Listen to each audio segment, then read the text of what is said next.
says it's recording. All right. Hi, this is William Ramsey. Welcome to William Ramsey Investigates. On tonight's show, I have a very special guest, a returning guest. One of my favorite guests. His name is Ken Ammi. He's written close to 30, if not over 30 books on a variety of subjects, very important, timely subjects. I think he's superb at detecting trends and things that really should be researched by anybody in these strange times. Our last interview was about post-genderism, and that one went really great. But today we're going to talk about another of his books. The title is Jesus the Messiah? A Judaism versus Judaism Debate. So it's a very interesting topic coming from Ken, and he'll probably have to spend some time defining terms so people don't get a misunderstanding about what his positions are, etc. But he does that. It's a very long book. Hopefully we'll take 2 hours to do it. This will be the first hour. But Ken, are you there?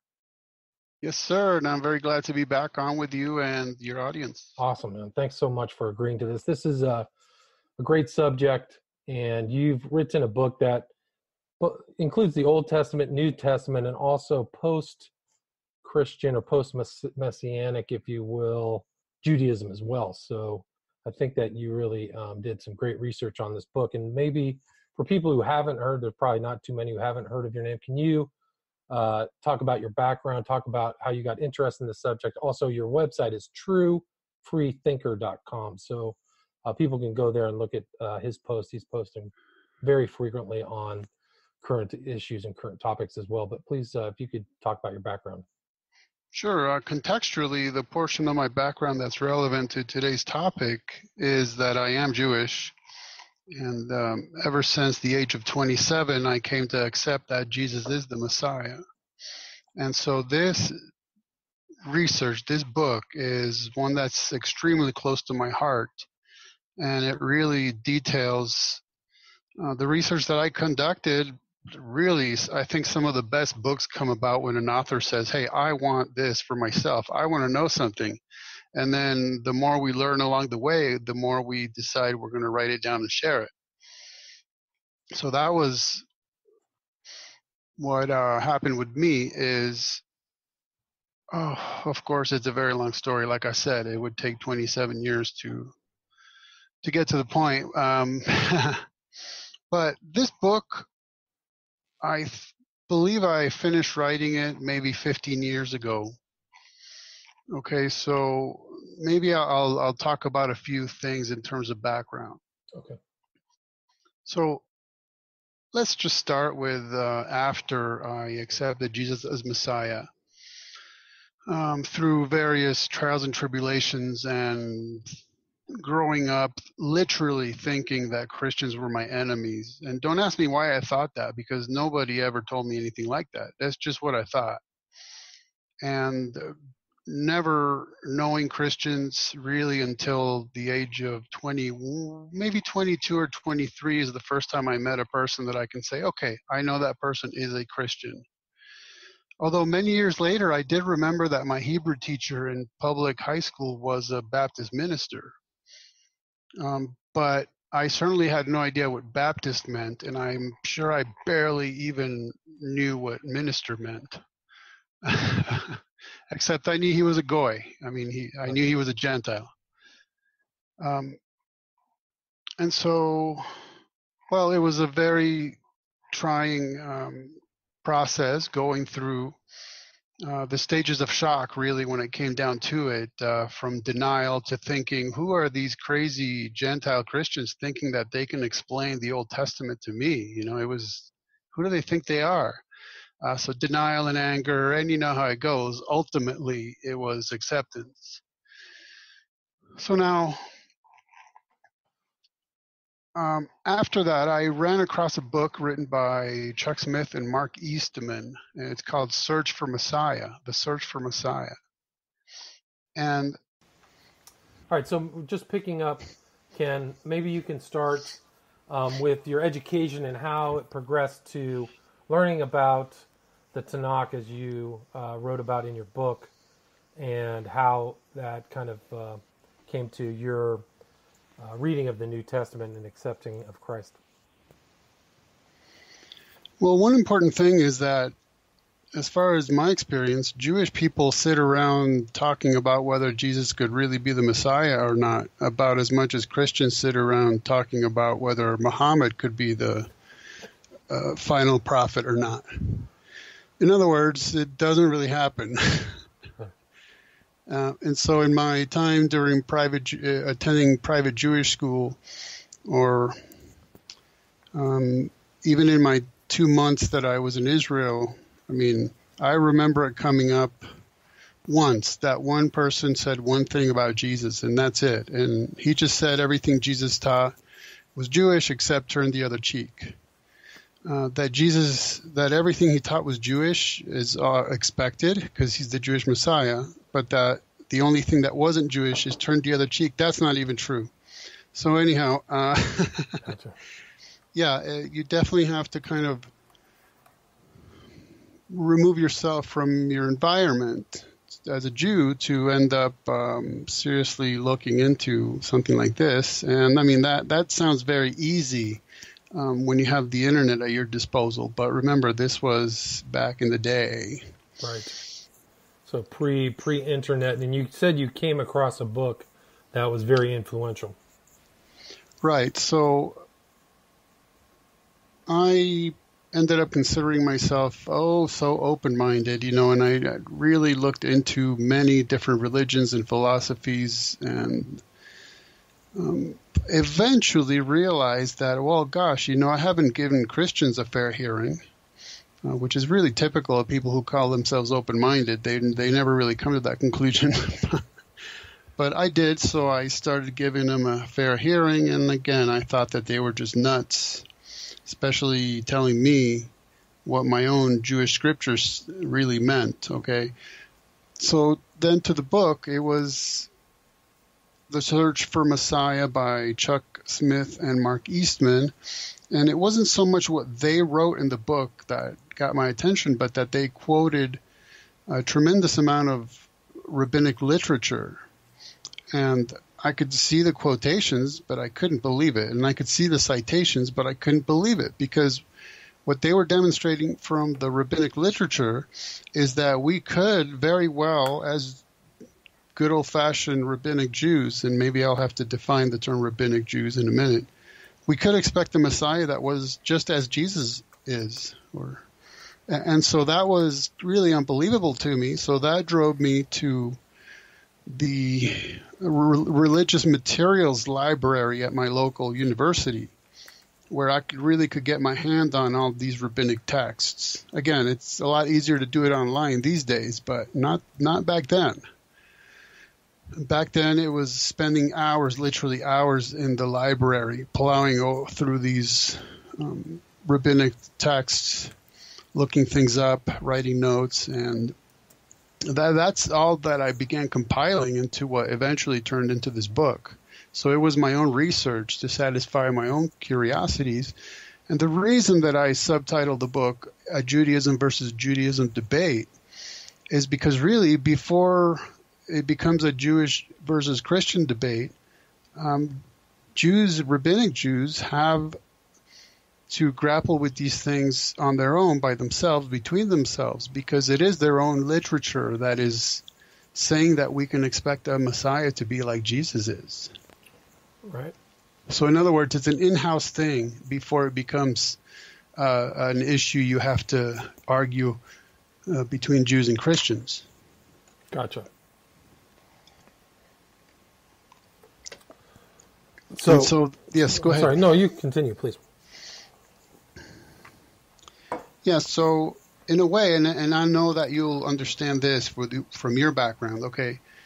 In a way, Catholicism and Judaism, rabbinic Judaism, are very similar in many ways, including that it's a cultural thing, right? It's a familial thing, right? I'm Absolutely. a Jew because my DNA is Jewish. I'm a Jew because my family's Jewish. I'm a Jew because my culture is Jewish. Same thing with Catholicism. Yes. Although Judaism, it really means a couple things, including a people group and also a theology. Right. But in that sense, it is very similar. right? So, Right. Well, I think I would say that there's not a lot of questioning within Catholicism, maybe similar within Judaism as far as is there another way? And you definitely, the priests and the rabbis right. may be co-equal in authority, so what I mean by that is that they're looked up to, and, those are, you don't really question them too much on their opinions. Definitely. And again, in like a modern day first world country, that can be a little different because, hey, if you don't like the priest of this church, you just run off to the next one. And same with a synagogue, or what Jews sometimes call temple. But the bishops, the priests, the rabbis, they used to be community leaders. They still are in certain senses. But yeah, it's very much the same. Right. So what, as you kind of progress down this road, how did you, you came into some definitional issues because some Jewish people would, if you become a Messianic Jew, you're no longer a Jew. Right. And I have a whole chapter on that. Right. Well, I think it's important to clarify the terms, especially before you get into biblical proofs. Right. So I'm emphasizing the term rabbinic Judaism, because that's my background, okay? So in other words, if you look at Judaism today, it's obviously extremely different than the religion of the Old Testament, right? Mm-hmm. Old Testament that Jews call the Tanakh. And so that's why it's important to emphasize the term rabbinic Judaism, because this is the religion that developed really out of necessity due to when the Hebrews or Israelites, right, the Jews, again, you have all these different terms, were dispersed, were removed from their land, taken to other nations. And okay, how can you still be loyal to God if you can't be at the temple offering your sacrifices? How can you perform all these, how can you fulfill all these laws that require you to be in the land when you are kicked out of the land? And that's part of how Rabbinic Judaism developed. And so it becomes more about the authority of the rabbis and the study of the rabbis and the laws of the rabbis. And also, it seems pretty clear to me, the influence that they picked up from Gentile pagan nations, such as being in Babylon. You'll run across a lot of really odd things like that as well. So that's Rabbinic Judaism. So let me give you a couple of examples. Is the concept that a Jew is one who is born to a Jewish mother or properly converted. Well, if you just sit down and read the very first chapter of the book of Numbers, you'll see that it's through the Father, through the Father, through the Father, through the Father. I mean, it tells it to you like a dozen times. And so that's one of those ideas that is not necessarily biblical. I mean, sure, if you're born to a Jewish mother, you're Jewish, but also if you're born to a Jewish father, that's just obvious. I mean, that's just logic and genetics, right? It's logical and it's biological. Right. Right. But to say that if you're born to a Jewish father and a Gentile mother, then you're not Jewish, that's just nonsensical. But that's a rabbinic Jewish thing. See what I mean? Right. So both parents have to be Jewish to have a Jewish child. Or this thing about how you can't eat any kind of meat with any kind of dairy. And I know when I attended private Jewish school, if we were having meat for lunch, they would unplug the candy machine because that way we couldn't get milk chocolate. Interesting. Right. Well, that's a rabbinic Jewish thing. The Bible says nothing about that. Interesting. It says do not boil a kid in its mother's milk. So that's it. It's very specific. It's do not, method of cooking, boil, type of animal, kid, relationship, its mother's, and substance, milk. Right. That somehow becomes you can't ever eat any kind of dairy with any kind of meat whatsoever. And that practice is pretty much universal among all strains of Judaism now, right? It's not right. Definitely. Definitely. And so Another way that Judaism is very similar to Catholicism is the blanket claim that we have always believed, whatever, fill in the blank. Right. We have always believed this, always believed this, always believed it. And what you end up finding when you do your research is that is not actually the case. And so you run into a ton of that when you are reading what are known as counter-missionaries or anti-missionaries, who are Jews who specifically try to act against Christianity. They will claim that they've always believed things they have most certainly not always believed, and they will selectively pick and choose. Oh, well, the Messiah is supposed to do this and this and this, and Jesus didn't, therefore he doesn't count. Bypassing a lot of other things he was supposed to do, such as suffer and die. So that's why when I was going through this research and just finding it unbelievable how why is it that I'm not aware of this, and why am I finding that people who talk about this are so selective and restrictive, I ended up putting it all in writing. Gotcha. I'm a fan of these Messianic Jewish testimonies that Jews who've become Messianic Jews give. Right. And one of the statements one of these guys said that resonated with me is that Jesus is the best kept Jewish secret. I love it.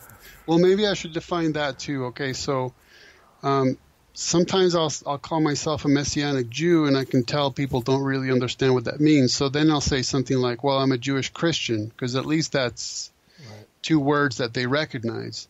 Right. So a Messianic Jew could attend a Messianic synagogue, or they could attend just a regular Christian church. They might keep some of the Jewish laws, seeing them as already having been fulfilled. But for instance, if you go to a Messianic Jewish Passover, you understand that it's not cleansing you of your sins. You just recognize that it's symbolic of what Jesus did. Right. Now, you do have other groups. Again, these labels, look, they're kind of general, so it's not like no label on anybody is very neat. But you have other groups who call themselves Hebrew roots, and that can be a bit different. That tends to be the group that claims that you must keep the law, the Old Testament law of Moses, the Tanakh, or the Torah, I should say, and that Gentiles might also need to be doing that as well. So that's another set of definitions. Right. So what happens is the rabbinate, right, just like in Catholicism you have the bishopric, a system of bishops. In right. Judaism you have the rabbinate, the system of rabbis. They end up claiming, well, when Moses was up on Sinai, God gave him law that he was supposed to write down, yes, but he also gave him oral law that he was not supposed to write down, but was supposed to pass down as oral tradition. And so that is a lowercase Gnostic claim, which is we have this secret tradition that was passed down orally and was not written down. Okay. Interesting. So that ends up being written down in the about 2nd century A.D. And that's called let me back up one step. Okay. So when I ran across all this rabbinic literature that seemed very familiar as far as a Messiah being like Jesus is, I was lecturing on this once, and somebody asked me, well, but was that stuff written before Jesus or after Jesus' time? And I said, the overwhelming majority of everything that we have from rabbinic Judaism comes from after the time of Jesus.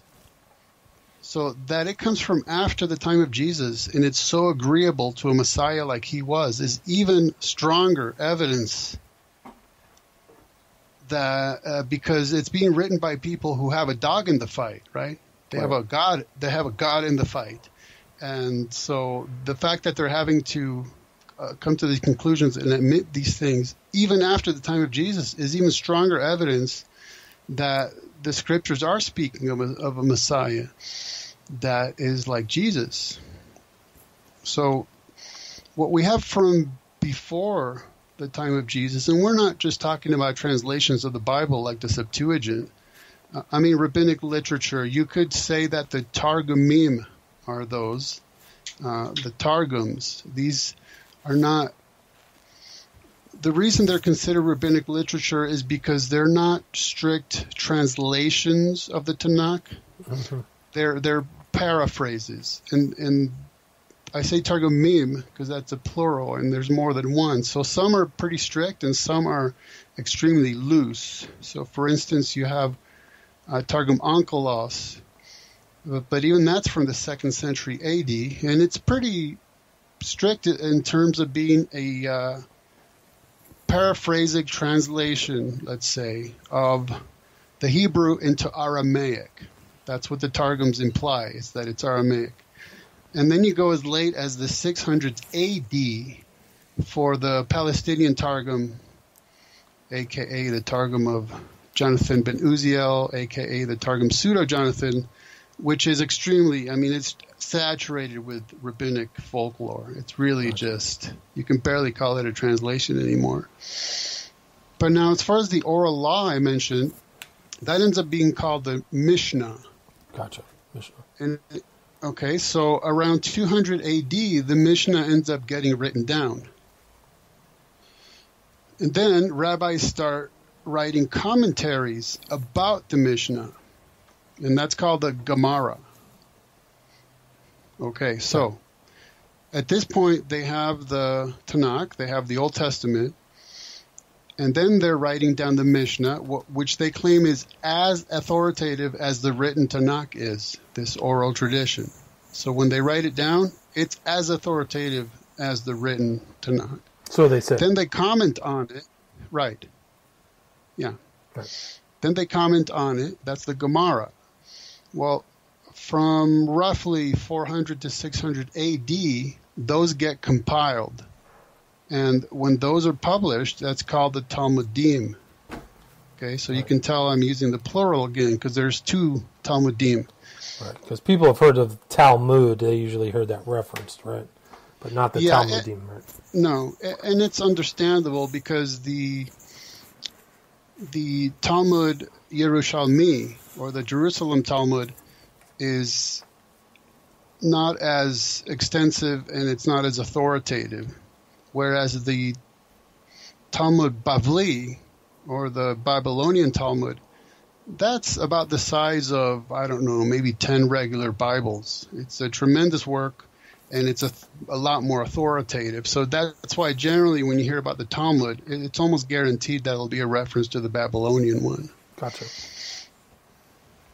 And then you have Midrashim, okay? A lot of times when people are talking about interpretations, you hear that it's Midrashic interpretation, or Midrash. That's what it's referring to, is various texts written around from 400 to 1200 AD. And these are more like homilies and sermons. So they contain commentary on the Tanakh, but they're also very speculative and folkloric as well. Gotcha. And so this is really, there's, and then through the years, individual rabbis have written all kinds of things because, Jews became very studious. I mean, it was essentially considered a sin to not be literate because then you couldn't study God's word. But this is the bulk of the rabbinic literature. It's a vast corpus of absolutely stuff. Are you able to read that in that version of Hebrew, or is it dated? Is it too dated? The modern Hebrew, is it comparable to what's been written? Well, I mean, all of these have been published in modern Hebrew. Everything's been updated. Okay, I didn't know that. So this is the bulk of it. And so these are the texts that I was looking at, prompted by a book by two Gentiles, two Goyim, who said, hey, look at the backing we have from Rabbinic Judaism's very own literature about the kind of Messiah that we're to expect. Gotcha. So they took a different approach. Instead of trying to prove Christ from the Old Testament, they went through the rabbinic works. In a manner of speaking, yes. What they would also do, and what a lot of Messianic Jewish and Gentile scholars have done, is to also argue from the Old Testament, but backing it up by showing, hey, this isn't just our interpretation that we invented. This has been in Rabbinic Judaism's own literature for centuries. Interesting.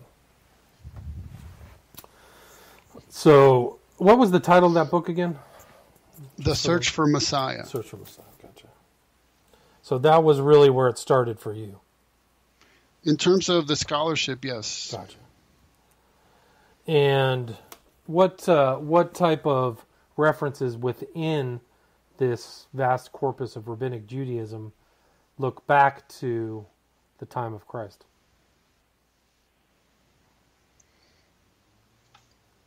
Well, I mean, in terms of okay, let me put it this way.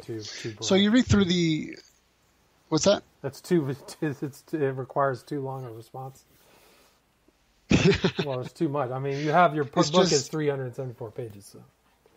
Right, and it's like you said, we have to define our terms, and it's so challenging to contextualize everything, especially if we're speaking to people who don't really have a background in this. Everything can just seem really esoteric. Yeah, so to put it simply, yeah. Well, why don't we just skip that question? It's moving too far ahead, and why don't you explain kind of the prefatory information, which is, who is a Jew? What's the definition of a Jew? Well, that again, it depends on who you ask. Are you asking Rabbinic Judaism, or are you asking modern Israel? Right. Are you asking logic? Are you asking genetics? Right. I don't know. That's a good question. I've never actually begged that. That question hasn't been begged to me. Like, I've always considered Jews both genetics and a religion. I think it's actually kind of a misnomer to apply one word to two different meanings. Like, you can be Jewish, which you have to unpack that, right? Right. It's just like the word Israelite. Well, I can say I'm an Israelite because I'm Jewish, but I'm not an Israelite because I'm not a citizen of the modern nation of Israel. Right? Right. And so if you read the first chapter of the book of Numbers, just as one example, you'll see about a dozen times where it's telling you that the genealogy is being reckoned through the Father. Right. Even Christ's genealogy is through the Father as well, right? Well, yeah, I mean, I would say that if you read the whole Tanakh, I mean, obviously, if you're born of a Jewish father or a Jewish mother, either one or both, you're a Jew. I mean, it's because, again, it's the level of genetics, right? Gotcha. Whether you live a lifestyle that lives the theology might be a different issue, but who can be identified as a Jew? That's the issues you get into, and that's why it took me a whole chapter to lay this out in the book. Is okay, my genetics can show you that I'm part of the Jewish people group, but my beliefs will tell you whether I'm theologically part of that people group or not. But so Rabbinic Judaism says if you're born of a Jewish mother or properly converted, then you're Jewish. So the problem is that if you're born of a Jewish father but not a Jewish mother, then they don't consider you genetically Jewish, which just good old-fashioned doesn't make sense. I mean, I understand that there are reasons that they came to that ruling. For instance, when I attended private Jewish school, I still remember that Mr. Mintz said, well, they did that because you might not always know who the father is, but you would always know who the mother is. Huh. And so I could see maybe there were logical reasons for that, but the problem is I don't even know how many people in the world today who are being told that they're not Jewish genetically, even though their genetics are Jewish, just because they were born to a Jewish father but not a Jewish mother. So it really does create a problem. Gotcha. So then you have the issue of people who say, okay, look, genetics, schmetics, okay, it's one thing if you're genetically Jewish, but can you still be Jewish theologically if you believe Jesus is the Messiah? And one thing that I do in the book is to give you examples of how, hey, if you're an atheist, that's fine, you're still Jewish. If you're an agnostic, that's fine, you're still Jewish. If you're a liberal Jew who basically denies almost everything in the Tanakh, that's fine. If you're a Reconstructionist, that's fine. But hey, oh what? You believe Jesus is the Messiah? Well, there you go. Then you're no longer Jewish. And the way that I put it to my own dad when he asked me, "What, you going to convert now?" Actually, he didn't say that. He actually said, "¿Qué te vas a convertir?" So, yeah, he asked me if I'm going to convert because I was talking to him about this stuff. Are you going to convert to Christianity? And I said, there's nothing for me to convert to. I mean, I'm a Jew who believes the Jewish Messiah came in the person of the Jewish man Jesus, as prophesied in the Jewish scriptures. And so how exactly am I converting into something different? Yeah, good point. Well said. Yeah. Stated as the king of the Jews, right? Upon his death. Right. I mean, I don't think Pontius Pilate put that up as a mockery at all.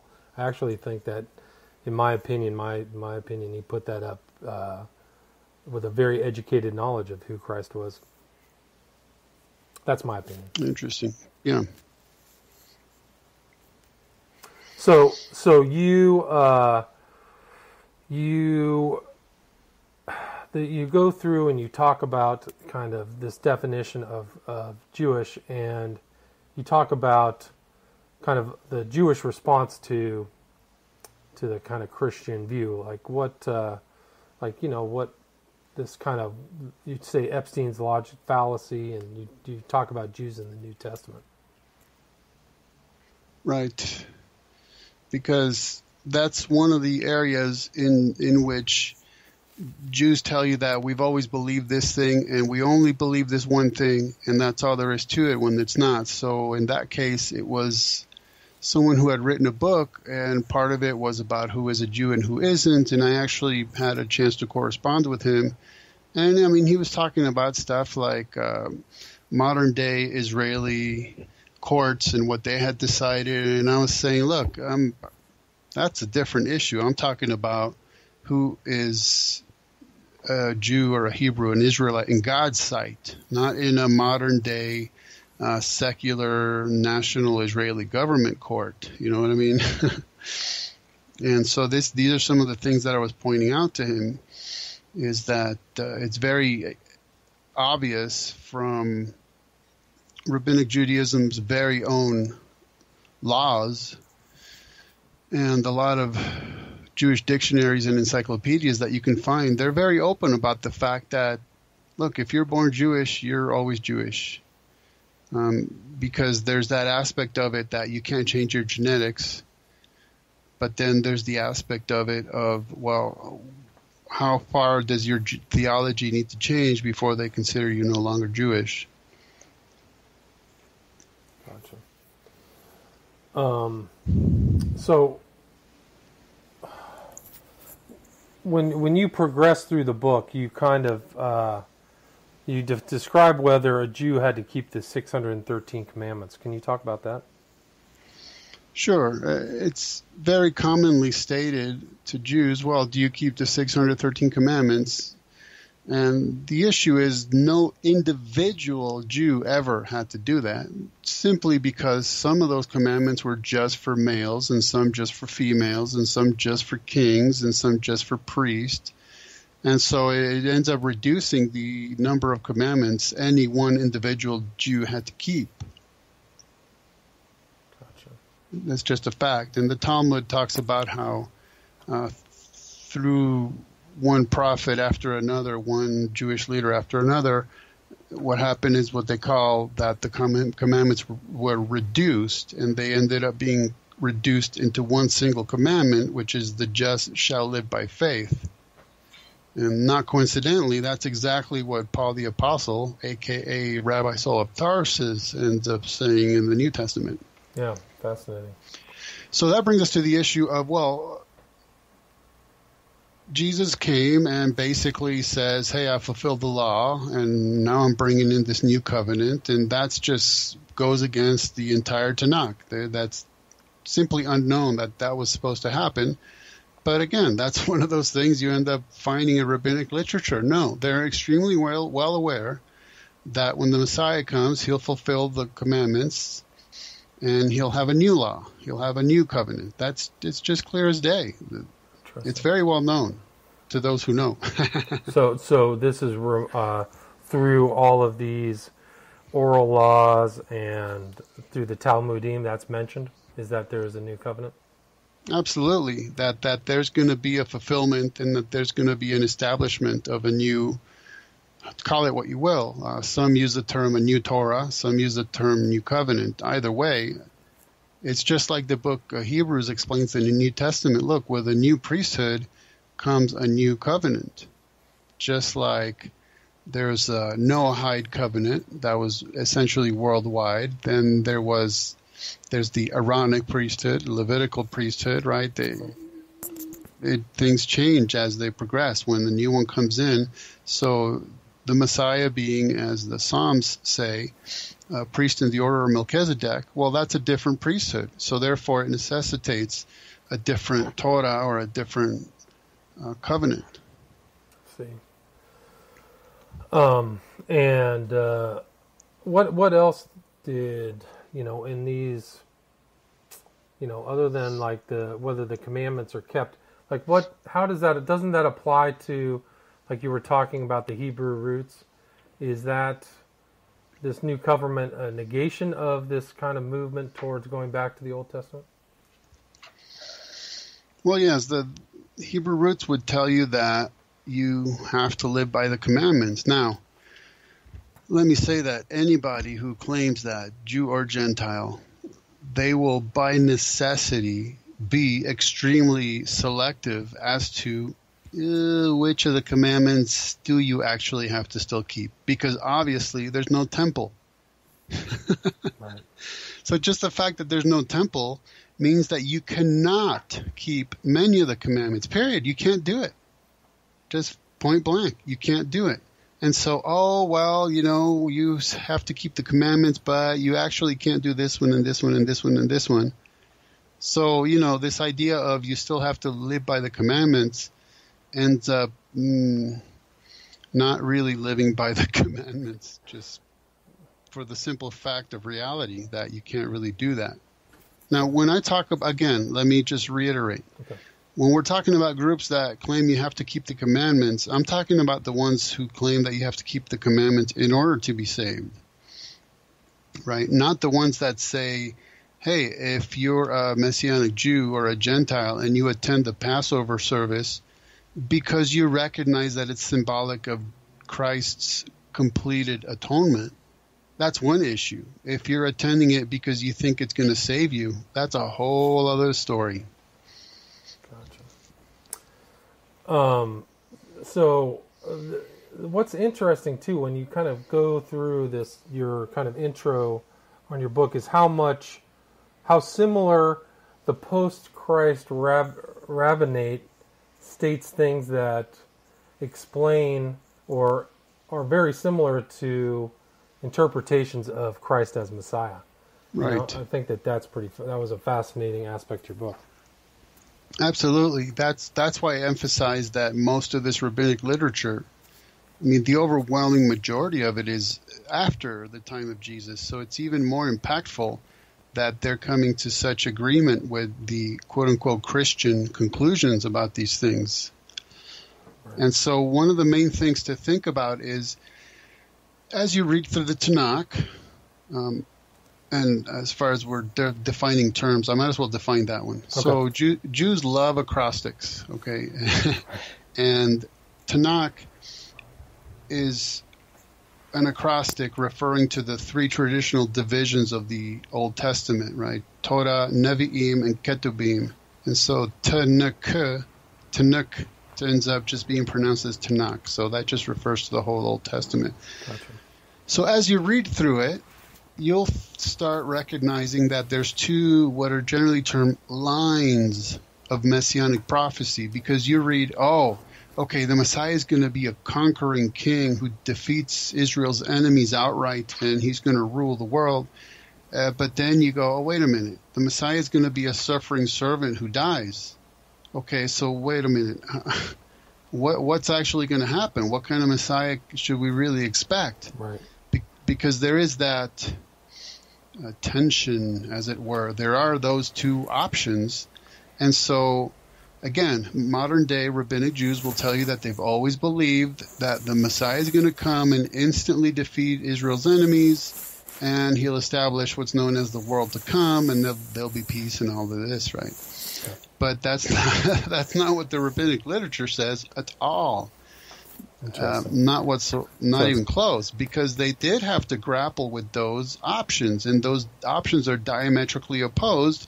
And so there were concepts about how, well, maybe there be two messiahs, right? One of them would come, and he would be a suffering Messiah who would die, be killed, and then later a second Messiah would come, and he would be the conqueror. Or maybe it was one Messiah that would come twice. You do find that in the rabbinic literature. Well, that's basically so Christian eschatology right there, right? Exactly, yeah. Exactly. So that's my point, again, in the subtitle, A Judaism versus Judaism Debate. If you want to argue about that, you need to argue amongst yourselves first. You need to deal with your own literature before you start telling Christians that they have a faulty messianic concept, because that exists in your own literature, so deal with that first. Yeah, amazing. That's amazing. Right, in-house, and then take it out to others. And another extremely significant thing is I also have an entire chapter talking about reinterpretations of the Tanakh, right, where I'm not talking about the text of the Old Testament being corrupted. I'm just talking about how they would change the interpretations just to make it appear as if the Christians were wrong about anything that they might have been referring to. Yeah, I think you used a couple of examples in there. I think it was Psalm 22, Isaiah 53. I think you have a chapter, the Psalm 22 controversy, but they reinterpret that as not applying to Christ, right? Is that correct? Yes. Okay. I'm trying to look up. Okay, here's a perfect example. This is from a book written by a Jewish scholar, and he's talking about Rashi, okay, another acrostic, okay. Rashi is one of the most well-known and respected rabbis in all history, and Rashi stands for Rabbi Shlomo ben Yitzhaki, or Rabbi Solomon, son of Isaac, okay. And so this Jewish scholar, Maurice Liber, he writes this, okay, this is very indicative of what we're talking about right now. Okay. The church, it is well known, transformed chiefly the Psalms into predictions of Christianity. In order to ward off such an interpretation and not expose themselves to criticism, many Jewish exegetes gave up that explanation of the Psalms, by which they are held to be proclamations of the Messianic era, and would see in them allusions only to historical facts. Rashi followed this tendency.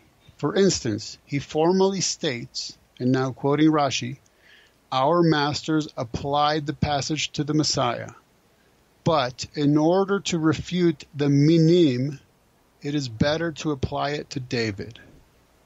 So let me just back up a little bit. And so he refers to Jewish exegetes, obviously from exegesis, meaning the interpreters. Mm-hmm. And the word minim, it means sectarian. So it was often a way to refer to Christians. Gotcha. So he's saying that the Jewish interpreters changed their interpretation of the Psalms to not expose themselves to criticism, So in other words, they saw that Christianity was appealing to them, and it was already in the rabbinic literature that all these Psalms were about the Messiah, but they decide, no, we're going to change that. We're going to claim that it's just about something different. And Rashi ends up saying, our masters apply this passage to the Messiah. They know it. In this case, he was talking about Psalm 21, by the way. Gotcha. So we know that. This is our history and our literature. We understand that. But in order to refute the Christians, it is better to apply it to David. So you see, the Psalm still reads the same way it does, and the ancient rabbinic literature still reads the way it was. But Rashi, who was around, I think, in the 12th century, 11th century, he says, no. Let's apply it to David just so we can say the Christians are wrong. Yeah, that's amazing. And honestly, that was a tough chapter, because I have an entire chapter of examples like that, and that was a tough chapter to have to write and look at and put in print. Because there's so many examples of the rabbinate making those decisions or reinterpretations, not just just the one. Gotcha. And so that's the issue I'm looping back to, is that's why now you end up with modern day rabbinic Jews saying, no, we have always believed that, as in this example, Psalm 21 is only about David. We've always believed that. No. Right. It's simply not the case. Interesting. So yeah, it's interesting how the dates of that reinterpretation changed. When did those reinterpretations, I guess it's post-Christ sometime, right there at the beginning. What was it? When was Jerusalem was sacked in 70 A.D. and then Bar Kokhba was 130 A.D. Is that right? I think my point is just that there's all of the. It's right there where the church itself is growing.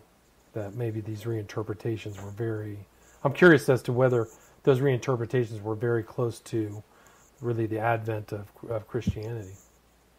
Well, like I said, I have a whole chapter of examples. The one I just gave is from like the 11th or 12th century AD. So, even over 1 millennia after the fact, they're still dealing with this stuff. They're still recognizing that their own literature agrees with Christian interpretations, and they're trying to hide it by changing it. It's just it's a painful fact, but it is a fact.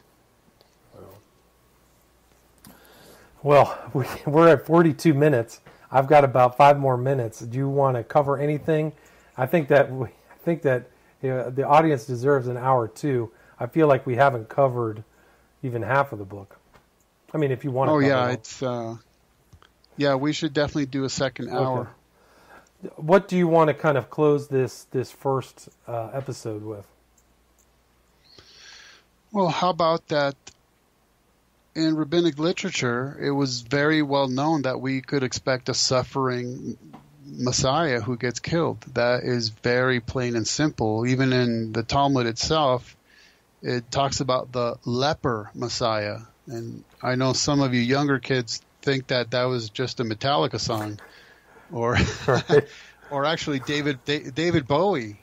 David Bowie also had a lyric like a leper Messiah. And I mean, I don't know if Metallica and David Bowie were reading the Talmud, but it's in there.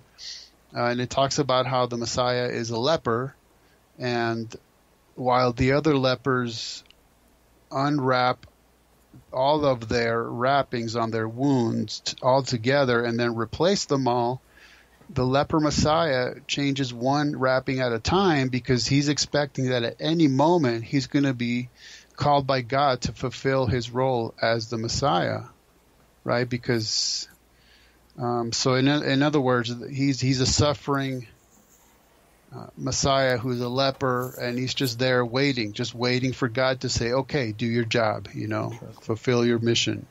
And there's all kinds of examples like that in rabbinic literature. So in other words, a Messiah that is like Jesus, who comes and preaches and suffers and is killed and then is expected to return again, that is absolutely within the realm of good old-fashioned rabbinic Judaism. There's no way that it can be be denied legitimately. And do you think that rabbinic Judaism that's taught in certain synagogues or temple is still being taught today? That this Oh, absolutely. Okay, gotcha. Oh, that is standard. That is normative. There's no question about it. I mean, if you attend a yeshiva, right, that's like a specific institute that teaches rabbinic Judaism. Most of the learning comes out of the Talmud. That's what you're studying mostly. Gotcha. And because why not? The Talmud tells you what to think about the Tanakh, right? Right. It's another thing that's very similar to Catholicism. Why would you as a Catholic read the Bible when the priest and the bishopric and the Pope are there to interpret it for you through the catechism? So Right. you need to read the catechism. Right. Now, I'll grant you, it's not like the catechism, it's not a commentary on the Old Testament, on the Bible. Neither is the Talmud strictly a commentary on the Tanakh. But the catechism and the Talmudim, those are what are telling you what it means to be a Jew, what it means to be a Catholic, Right. and how you should think about your theology and how you should think about your scriptures. No doubt. So At those least become right. No, you're right. Continue, please. I'm sorry. they become as authoritative, right? They become as authoritative as the written word of God. Well, I would because say, you're in those systems, right? Yeah, absolutely. Well, my growing up in Catholicism, we rarely, if ever, took out the Bible and read it. Maybe a passage here and there, but the majority of references in church were this other, book that probably is the Catechism and all these other Right. things. So you would never know a lot of the stuff that's around you is not biblical from the way that you approached Scripture. There was definitely some kind of window you were seeing through. Because the point is authority, right? Why would you, again, as a Catholic, pick up the Bible and read it when it's not for you? It's for the priesthood. And so picking up the Bible and reading it as a Catholic is just causing trouble because you're going to start asking those kinds of questions, right. And they're going to tell you you're not coming to the right answers because we are the infallible interpreters of the Scriptures. So your job is to learn what we tell you. Does the rabbinate, does the modern rabbis, do they have that pretense to infallibility that the Catholics have? Well, I should say that. Okay, so let's say look around the world at Judaism today, and I hope that it would be granted that again you're talking about various different groups, right? You have extremely liberal Jews that you would barely recognize theologically as Jews, and you have extremely Orthodox Jews. So you have all kinds. Right. But yeah, in the conservative and in the Orthodox groups, absolutely, the rabbi is basically your ultimate conduit to understanding God's will. Fascinating. And incidentally, let me throw this in. So just like the rabbinic Jews, the rabbinate claimed that when Moses was up on Sinai, he got not only the law to write down, but also oral traditions, oral laws. Then much later in history, the Kabbalists came along, right, the Jewish mystics, and they decided to also claim that, well, guess what? When Moses was up on Sinai, God also gave him a series of mystical teachings that he was also supposed to pass down orally, and that becomes the Kabbalistic writings. Man, I tell you, Moses was up there. He's getting the law he's supposed to write down. He's getting the oral law that he's supposed to pass down, and he's getting mystical teachings. No wonder his face was glowing. I mean, his head was ready to explode. Right. Well, I think that's a perfect way to end it. So we finished this first half. The book again is titled "Is Jesus the Messiah? The Judaism versus Judaism Debate." Like all of Ken's other books, I highly recommend you take a look at this book and read it, and it'd probably be a good idea to buy it, read it, and see what you learn before our next second hour of this interview. Is there anything that you'd like to finish up on, Ken? Just that as usual, I really enjoy our conversations, and I enjoy the fact that other people get to listen in on them too. Yeah, it's good.